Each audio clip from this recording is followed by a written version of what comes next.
Hey guys, welcome back to Auto Repair guys. Thank you guys for watching and subscribing to the channel. Today will be super helpful video guys to any of you having a Hyundai Sonata and you need to remove or replace radiator support. The whole assembly guys on the front, also known as a front clip. Stay with us, we will explain how to do that today guys.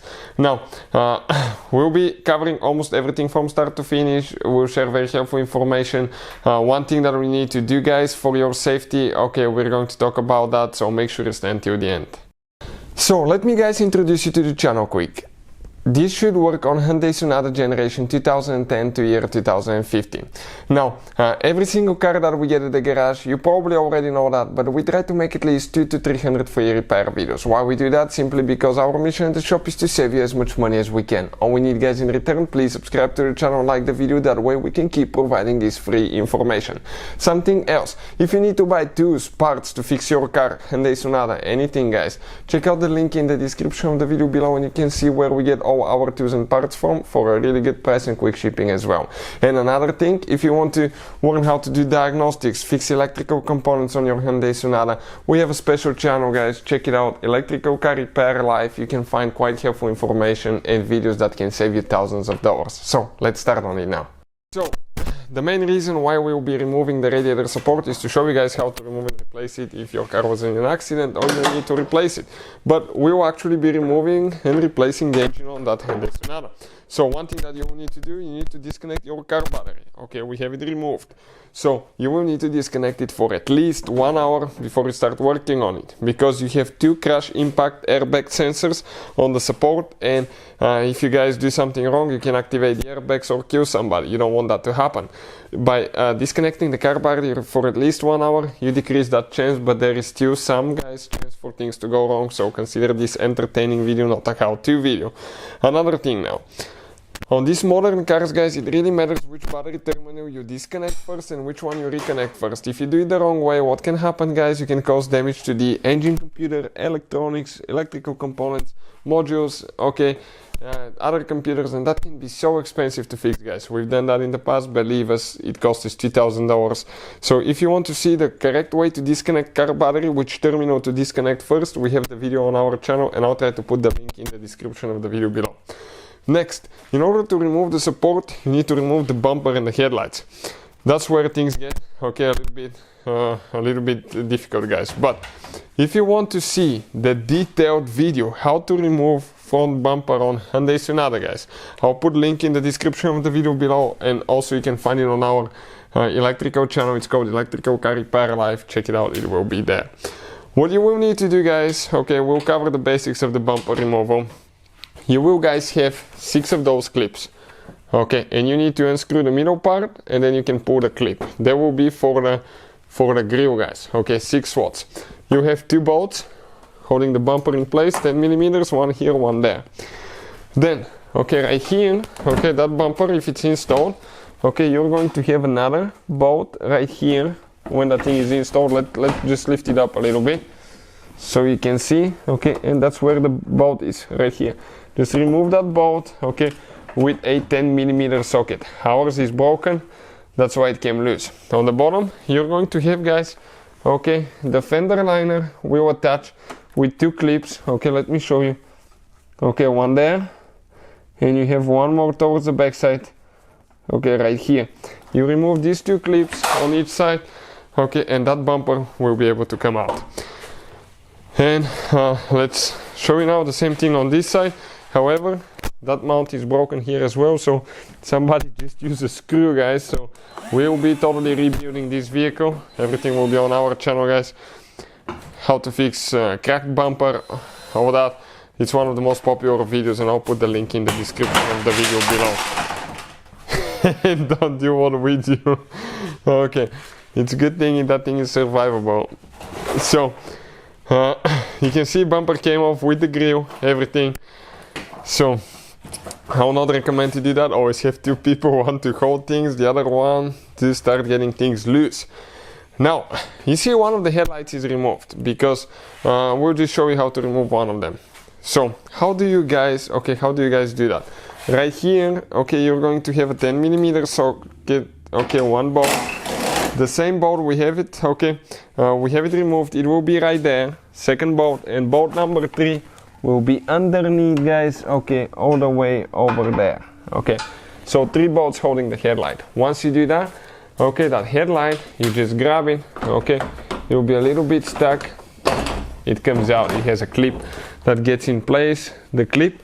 Okay, let's disconnect the wiring harness. Let me show you where the clip is. Okay, it's on the bottom side right here. This clip goes right there. Perfect, headlight is out. Now we can remove the radiator support without draining the AC system and without draining the cooling system, most likely, and we will explain how you can do that. So let's see if it's doable now. So what you need to do next, you need to disconnect, okay, the hood latch cable. Okay, right here you can see this is a hood latch cable. So what we need to do, okay, right here we need to disconnect it, okay, and we need to pull that ball out, okay, and disconnect it just like that. Perfect. Next, guys, those wires are for the airbag sensor, the crash sensors. So that red thing needs to come back, okay, and this thing, I'll need to use a screwdriver to do that. I will not be able to because this one has too much dust, and I just cut my nails, so I will not be able to grab it with my nail. But that safety lock on the red thing needs to slide back. Okay, careful not to short things out. Use plastic tools if you can, because that's airbags, guys. Okay, now press down and pull it out. Watch all that dust that I told you. That will prevent them from coming loose. We have another clip right here. That's for the for fog lights. This is actually for the horn, for the temperature sensor, ambient temperature sensor, right here. Okay, perfect. We don't need to. That one will stay on it. So this one will come with the radiator support. We don't even need to remove it. Same thing on this side. Another airbag sensor that needs to come out. Okay, so we're really stuck. All that dust makes things really stuck. Perfect. Press down, disconnect it. Okay, great. Now that horn will stay here, but we need to disconnect the wiring harness. Okay, just like that. Now let's see if we have any more wires holding anything here. Right here, radiator fan is disconnected, guys. Okay, the cable for the radiator fan is disconnected. All we have to do is just grab it, okay, and pull it. And let's see now, okay, the cable, it's right here. This is the cable for the radiator fan. Okay, we just press, okay, right here and disconnect it. Great. Next, guys, okay, we don't have much left, but we need to remove right here. We just need to remove, okay, this is the upper radiator support. If you remove that one, it will be easier, the whole piece. What you have to do, let's first remove the mounts for the radiator. So let's do that. 2, 3, 4.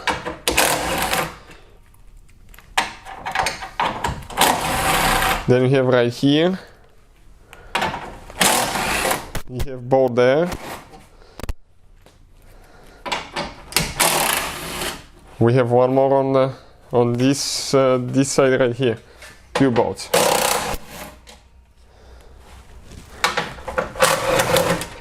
Okay, so everything here should be loose, guys. The only thing holding now, okay, now let us show you. We practically, thinking about it, we may not even need to remove that whole thing on top, guys, because the radiators, okay, just looking at it now, those radiators will come out. Okay, let's see if they're gonna come out. Okay, the only thing that we need to remove it is because of those mounts. Okay, but that will give me enough to remove the mount. Okay, and we can put it back in. Now we can just catch it with 2 bolts so things don't hang. Okay, we're going to show you in just a second. So perfect, and now one more right here. Two on the other side actually, and then 2 on this side.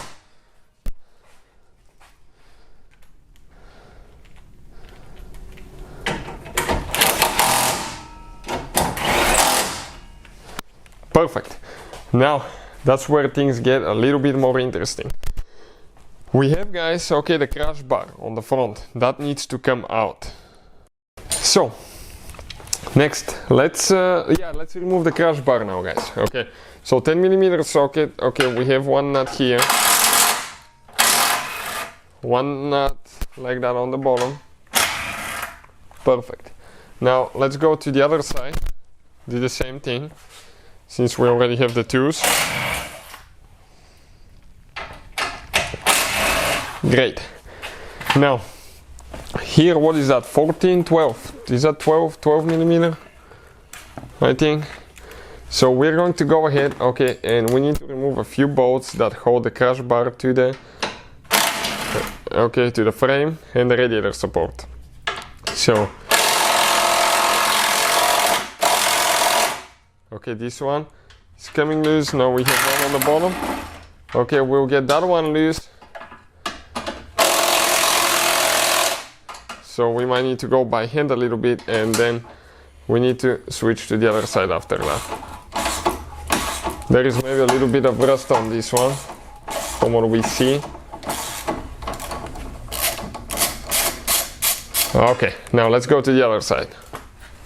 So same thing on this side, guys. Okay, let's do that bolt on the bottom. Perfect.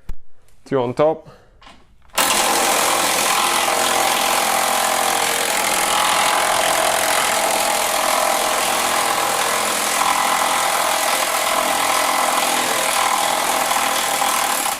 If those are really rusted, you can spray them from the back side with penetrating oil.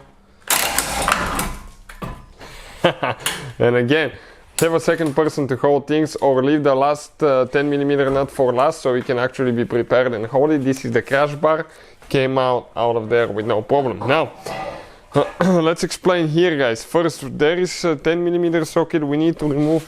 There is one little plastic bar on the bottom, okay, right here, that holds the radiator support, okay, to the suspension, to the subframe. This one, okay, we'll have one, it's supposed to have, okay, we have one bolt. Wow, that was my finger. Okay, and it comes out. It looks like it has two bolts, but this model has only one. The same thing needs to be done to the other side, but on this car it's actually missing, guys. Somebody broke it.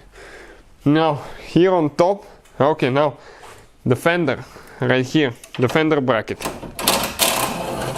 we need to do that. Perfect. Let's do the other fender bracket too before we switch to a 12mm again. Amazing. Next, let us show you guys what we have here. Right here we need to get a 12mm socket now.